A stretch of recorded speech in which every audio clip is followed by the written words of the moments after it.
Hi everyone. तो कैसे हैं आप लोग। अच्छा।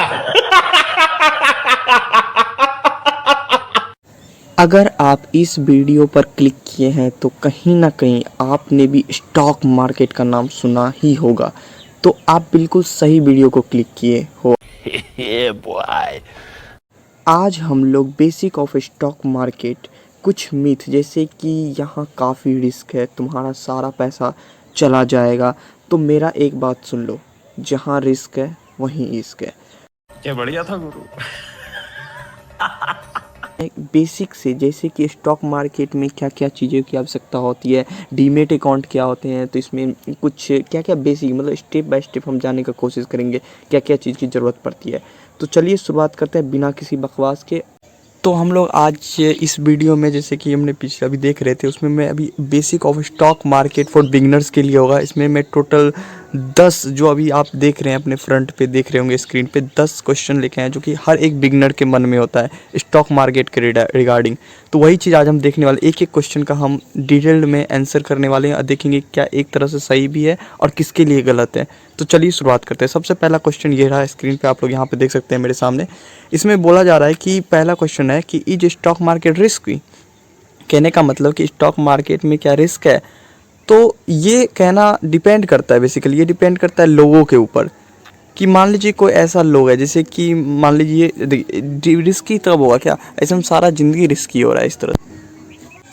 तो रिस्क उनके लिए ही है जो मतलब बिना नॉलेज के सिर्फ इस तरह से आते हैं कि मेरे पास मान लीजिए 10,000 रुपया है, मान लीजिए 1,000 रुपया है, मैं आया कोई किसी में लगा दिया और बिना किसी सोचे जब मैं किसी एक टिप्स पे काम कर रहा हूँ, तो उसके लिए तो भाई रिस्क है ना।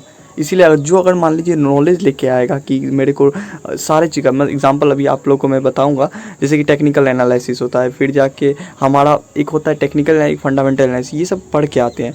वो करने के बाद अगर कोई पैसा लगा रहा है तो वो तो तब नहीं है, रिस्क नहीं है वहाँ पे, ठीक ना। और एक और चीज़, अगर लंबे समय तक के लिए अगर कोई भी चीज़ लगाया जाए तो उसमें कभी रिस्क नहीं होता है, क्योंकि वो लंबे समय के लिए वो आगे ही रहता है, मतलब उसका जो प्रॉफिट होता ही है, ठीक है। लंबे समय के लिए ये काफ़ी फ़ायदेगढ़ है, ठीक। तो चलिए दूसरा क्वेश्चन पे चलते हैं। हाँ, दूसरा क्वेश्चन लोगों के मन में ये भी आते रहता है जो कि यहाँ पे देख सकते हैं मेरे सामने लिखा हुआ है कि इज़ इट अ कैसीनो। तो वही सेम बात हो गई, कहने का मतलब क्या ये कसिनो है, मतलब गैम्बलिंग की बात कर रही जा रही है यहाँ पे, क्या ये गैम्बलिंग है क्या। तो हाँ, गैम्बलिंग है उन लोगों के लिए जो बिल्कुल मतलब ज़ीरो नॉलेज, मेरा एक ही कहने का मकसद होता है जो बिना किसी नॉलेज के, किसी टिप्स बिना किसी रिस्क के, मतलब कहने का मतलब कसिनो उसी के लिए जो बिना विदाउट नॉलेज इस फील्ड में एंटर कर रहे हैं, उसके लिए बिल्कुल ही रिस्क है। और ये कसिनो एक गैम्बलिंग, मतलब कसिनो वर्ड एक तरह समझ सकते हैं कि क्या एक गैम्बलिंग है स्टॉक मार्केट। तो बिल्कुल भी नहीं है, बिल्कुल भी नहीं है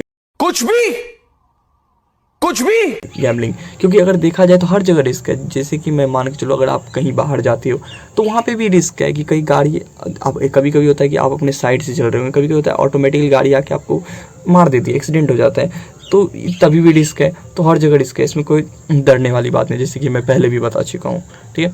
तो अब मैं तीसरे क्वेश्चन की तरफ बनता हूँ, जो कि हमारा कहने का मतलब है कि how much money to invest. मतलब अब तीसरा प्रश्न में आता है, दिमाग में आता है किसी भी बिगिनर्स के लिए कि आप इसमें रुपया कितना चाहिए, मतलब कितना रुपया लेके आना है। क्या हमसे होगा, मेरे पास 1,000 रुपया, क्या होगा आपसे। हाँ बिल्कुल होगा, आपसे भी होगा, इसीलिए तो हम आए हैं यहाँ पे बताने के लिए आपको। तो क्या होता है कि इसमें आपको इन्वेस्टमेंट बहुत कम लगाना है, ठीक ना। क्योंकि बड़े बड़े जो स्टॉक मार्केट है, बहुत सारा बोला जाता है कि पैसा होगा तभी पैसा बनेगा, ऐसी कोई बात नहीं। आपके पास थोड़ा रुपया है तो उससे भी आप कर सकते हैं इस चीज़ को। जैसे 1,000 2,000 लेके आइए, नहीं तो मिनिमम 500 भी लेके आ जाइए, ठीक है। तो सीखना है ना, पहले सीखेंगे, सीखने के बाद जैसे जैसे हम इम्प्लीमेंट करेंगे और उसको देखेंगे किस तरह से वो करने वाले हैं, ठीक है।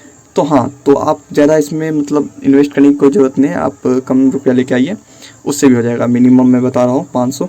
अगर नहीं, अगर आपको कहीं डाउट है कि मतलब कहीं पे, तो आप मेरे को कमेंट कर सकें, ठीक है, कमेंट कर दीजिएगा, मैं उसके रिगार्डिंग और भी चीज़ बता सकता हूँ।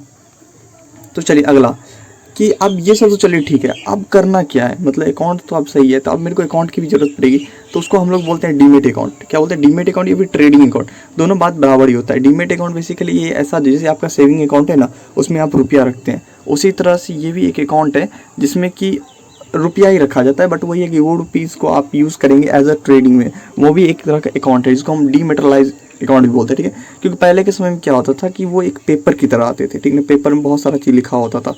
तो उसी समय से इसलिए ये डीमेटेरियलाइज कर दिया। ये पहले मटेरियल के रूप में था, तो अब इसको डीमेटेरियलाइज करके अब डीमेट नाम दे दिया गया, ठीक है। अब ये कैसे खुलता है, कैसे खोलेंगे, तो इसके ऊपर भी मैं वीडियो बनाऊंगा। इसमें ट्रेडिंग अकाउंट खोलने के लिए बहुत सारे ब्रोकर होते हैं। उस समय में तो उसके पास जाना पड़ता था, लेकिन अभी के समय में ऑनलाइन सारा चीज़ होता है। तो आपको सिंपली क्या करना है, पैन कार्ड होना चाहिए, आधार कार्ड होना चाहिए, ये दोनों, और एक मोबाइल नंबर और एक आपके पास अकाउंट होना चाहिए, जैसे सेविंग अकाउंट होता है, ठीक है। और ये सब का नंबर ना एक जगह किसी से जुड़ा होना चाहिए, तभी ये चीज़ होगा, ठीक है। तो ठीक है, इसके बारे में मैं वीडियो बनाऊंगा किसी एक कौन सा ब्रोकर, क्योंकि मार्केट में बहुत सारा ब्रोकर है, जैसे कि आप लोगों ने सुना भी हो, अगर आप लोग शायद कुछ जानते होंगे तो ग्रो ऐप होता है, फिर जाके एंजल वन है, नंबर 1 पे भी चल रहा है, फिर जीरोधा है, फिर अप स्टॉक है। तो मैं बताऊंगा कौन बेस्ट है आपके लिए, ठीक है, और किस में फ़ायदा है, कुछ किसी में नुकसान है, किसी में फ़ायदा है, तो वो चीज़ देखेंगे। चलिए फिर अगला क्वेश्चन देखते हैं कि क्या है। हाँ, अगला क्वेश्चन सबसे बड़ा होता है कि how much money can I make, मतलब कितना मैं रुपया, अब मैं लगा तो रहा हूँ, अब कुछ इनपुट दे रहा हूँ तो आउटपुट भी तो मेरे को मिलना चाहिए ना, तो कितना है। तो मैं बताऊँ कि इसमें इतना रुपया है ना कि आप कभी सोच भी नहीं सकते हैं।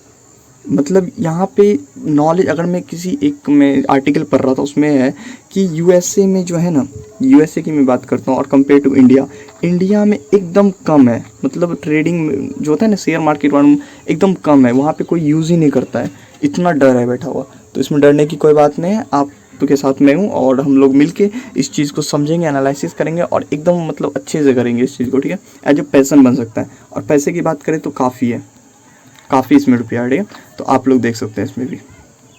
चलिए अब आगे, क्या इसके लिए हमें क्या, जैसे नॉन फाइनेंस, कहने का मतलब कि सीए होता है जो फाइनेंस करके रखे हैं, क्या वही कर सकते हैं क्या नॉन फाइनेंस, जैसे कि अगर मैं स्टूडेंट हूँ, मान लो स्टूडेंट हूँ मैं, मान लेता हूँ कि आप हाउस वाइफ हो, या फिर मान लेता हूँ कुछ इस नॉन फाइनेंस के अलावा जो भी नॉन फाइनेंस की कैटेगरी में जो भी आते सभी हैं, क्या वो कर सकते हैं? तो हाँ, कर सकते हैं, बिल्कुल कर सकते हैं, क्योंकि इसमें आपको किसी भी इस चीज़ की ज़रूरत नहीं पड़ता कि आपको डिग्री चाहिए, नहीं। इसमें बेसिकली स्किल होता है, एक प्रकार से स्किल होता है जिसको बोलते हैं, एक दो ही कोर्स होता है इसमें, एक होता है टेक्निकल, अच्छा। एक होता है नॉन टेक्निकल। बेसिकली टेक्निकल कहने का मतलब वहाँ पे बात आ जाती है कि इसके अंदर कुछ चार्ट्स को देखा जाता है, चार्ट्स को एनालाइज करके वहाँ पे देखा जाता है, ठीक है। उसके मूवमेंट को देखा जाता है, वो भी आगे डिस्कस करेंगे।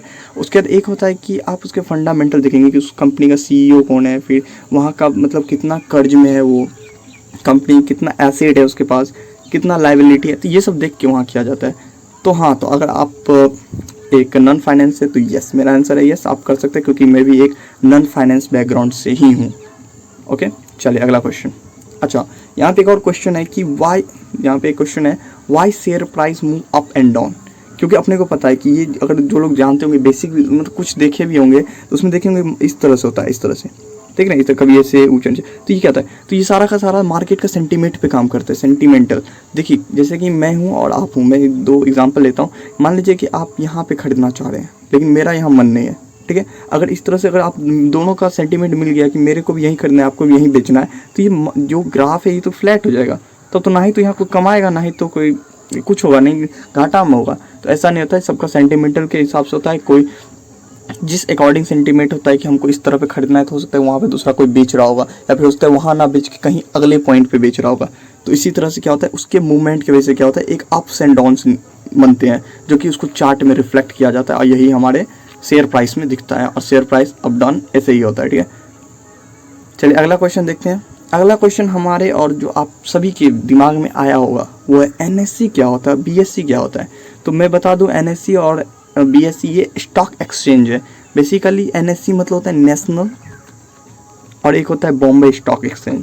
ये दोनों दो स्टॉक एक्सचेंज है जहाँ पे कि हम लोग शेयर्स का ट्रेड करते हैं। बेसिकली शेयर्स को इनपुट मतलब एक्सचेंज करते हैं, इस दोनों के माध्यम से ही होता है। यही दोनों, और इस दोनों के ऊपर भी जो सिक्योरिटी होता है वो सेबी करते हैं, जिसके बारे में भी कभी वीडियो बना दूंगा। इसी के अंतर्गत सारे सिक्योरिटी के एजेंसी होते हैं जो आपके पैसे शेयर सबको सिक्योर करके रखता है, ठीक है। तो ये दोनों साइट है बेसिकली जो जिसके अकॉर्डिंग ये हमारा शेयर्स का एक्सचेंजिंग होता है, ठीक है। अच्छा, अब लास्ट क्वेश्चन हमारे लिए आता है इन माय ओपिनियन फीडबैक। मैं भी करीब 6 महीना से ये चीज़ कर रहा हूँ, ठीक है। तो इसमें मैं बताना चाहूँगा, मैं कुछ फीडबैक देना चाहूँ, क्या ये सही है? तो हाँ, पैसा बनता है भाई, पैसा तो बनता है इसमें, ये मैं कह सकता हूँ, पैसा बनता है। अब इसके लिए क्या है, आपको सारा नॉलेज होना चाहिए। बेसिकली मैं सारा चीज़ देखें, नॉलेज, पैसेंस और कुछ पैसा, जिसको कि हम लोग बोलते हैं कुछ पैसा लेके आइएगा, ठीक है, तो वो सारा चीज़ करके आपका हो सकता है, आप भी कर सकते हैं, इनकम कर सकते हैं, इसमें कोई बात नहीं।